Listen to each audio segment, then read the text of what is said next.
Tiens, on a dit qu'on allait parler dans cette deuxième partie du recrutement. Il y a également Jonathan Rowe qui fait beaucoup parler là sur le chat. On lit tous vos messages avec Romain. Icario notamment qui dit Rowe, on ne le vend pas, faut pas perdre de niveau. Quand on fait des changements, il y en a marre de jouer l'Europe sans banc. Ça finit mal au classement. Final de la L1, ça à chaque fois. Donc il veut garder Rowe quand même dans la rotation.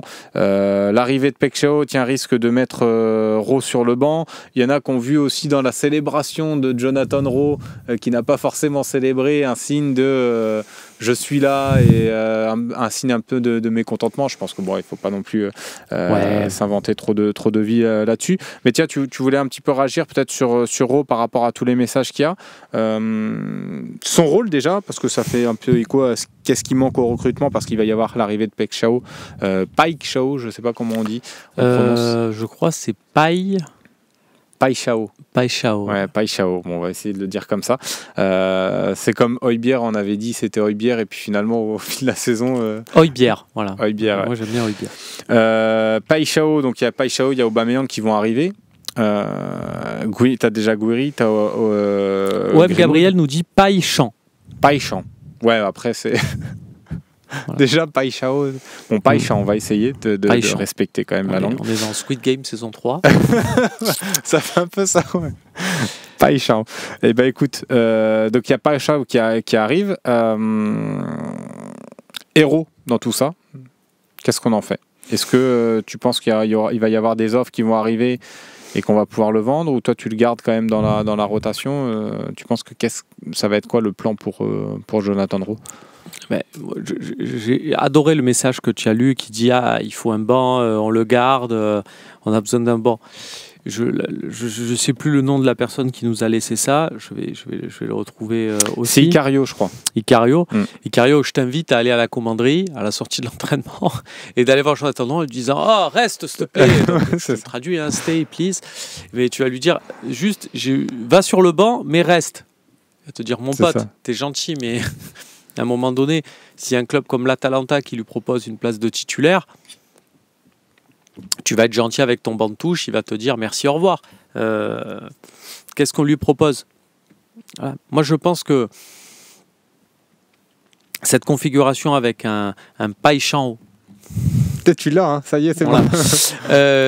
Qui est remplaçant, qui est pas disponible de suite parce que blessé, et tu as une Jonathan Rowe, ça peut te permettre de garder les deux et surtout d'envoyer un message à Jonathan Rowe en disant l'autre, on le mettra que quand il sera vraiment prêt, c'est un achat pour après, nanani, nanana.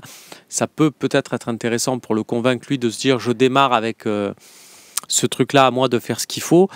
Effectivement, moi dans l'idéal, je veux les deux joueurs. Mais j'oublie pas aussi que financièrement, on peut peut-être pas faire n'importe quoi et que si tu as une grosse offre, et pour moi une grosse offre c'est pas 20 millions, c'est plus. Mais ne soyons pas idiots, si déjà on parle de est-ce qu'elle peut pas tomber cette offre-là? Parce qu'on l'a eu pour 18 millions, on rappelle, avec l'option d'achat à 16 et après payant de 2 à peu près, millions. Voilà, mais tu te dis, est-ce qu'on peut pas faire plus si ça arrive? Si tu as une offre, je sais pas moi, on parle quand même de l'Atalanta, par exemple. C'est un club qui va vendre Lookman 45-50. Généralement, dans ces moments-là, quand c'est nous, ça nous arrive à chaque fois. Quand on vend un joueur, on te dit vous avez vendu... rappelle-toi, Jean-Claude Plessis, là, vous avez vendu Ribéry. Donc, bon, Karim Ziani, c'est un demi-Ribéry, donc vous allez nous donner la moitié. J'aime bien Karim Ziani, bon, faut pas déconner. On a vu par le... Ouais, ça s'est confirmé, ouais. Donc nous, pourquoi on ferait pas la même? Pourquoi on dirait pas l'Atalanta? Bon, Jonathan Rowe, Lookman, bon, voilà, c'est la moitié. Et à ce moment-là, si tu commences à avoir 25-30... Ouais, c'est ce que disent à peu près dans le chat. Je vois Vincer29, Belluche qui dit en dessous de 30, on passe notre chemin. 30 millions avec un pourcentage à la revente. Un échange Lookman-Jonathan Rowe, oui. Là, parce que Lookman serait pour qu'il aille à l'Inter. Oui, non mais puis surtout Lookman il va pas arriver alors qu'il y a déjà Peixao, Aubameyang qui arrive. Tiens, Federer Maestro qui nous dit parler aussi de l'arrivée d'Aubameyang ce soir. Il arrive normalement à Marignane ce soir. Tu as l'horaire exact? Je crois que c'est 19h. 19h, donc voilà, si vous voulez aller l'accueillir, je pense qu'il y aura pas mal de monde. J'ai vu un gros engouement, gros engouement par rapport à cette arrivée. Stéphane qui nous dit 18h, non, c'est 19h, 19h, absolument. Donc voilà, ça va faire plaisir. Il va être content, je pense, d'avoir un petit accueil. Peixao, ça sera un peu plus tard. On va parler un petit peu du recrutement. Qu'est-ce qui manque? Parce que là, on voulait faire ce gros coup-là. D'ailleurs, on l'avait annoncé assez rapidement sur notre site et sur nos réseaux sociaux, la volonté du club de faire Peixao. Ça a été fait, là, il va arriver, même si c'est pas encore officiel. T'as Aubameyang. Donc là, offensivement, je trouve que tu commences à être bien armé. On a parlé de Rowe, on a également Rowe en backup. On a Greenwood, on a Guiri, on a encore Mopé. On est pas mal armé. On a parlé tout à l'heure des latéraux. Là, qu'est-ce qui manque vraiment à ce recrutement pour que ce soit vraiment un top recrutement estival? Pour moi, il y a une idée directrice donc, qui est bien donnée. Pour moi, il te manque ce fameux grand défenseur central. Mais j'ai presque envie de te dire, moi, si tu me dis on fait un gros défenseur central et on fait plus que ça, ça te satisfait? Je suis prêt à l'accepter.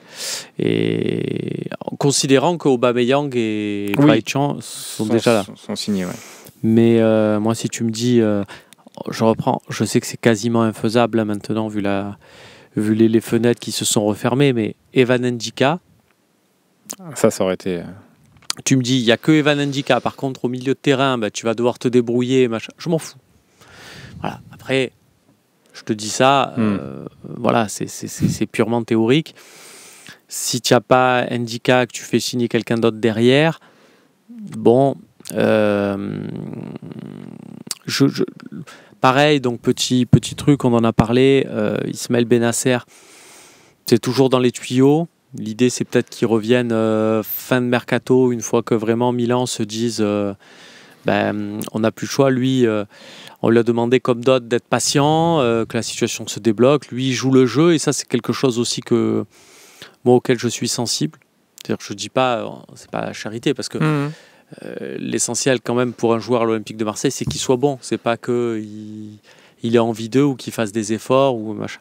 Mais en termes de mentalité, ça montre aussi quelque chose quand même. Et je pense que Bennacer a fait quand même de l'OM une priorité pour la suite de sa carrière. Donc c'est quelque chose que je prends en compte. Donc, et je me dis que dans la configuration actuelle, c'est-à-dire avec ce milieu Angel Gomez, Rabiot, Pierre-Emile Højbjerg, d'avoir en backup Bennacer, Kondogbia et une 6e place qui peut être soit pour Nadir, soit pour Bakola. Moi, je considère qu'à ce moment-là, ton milieu est complet aussi.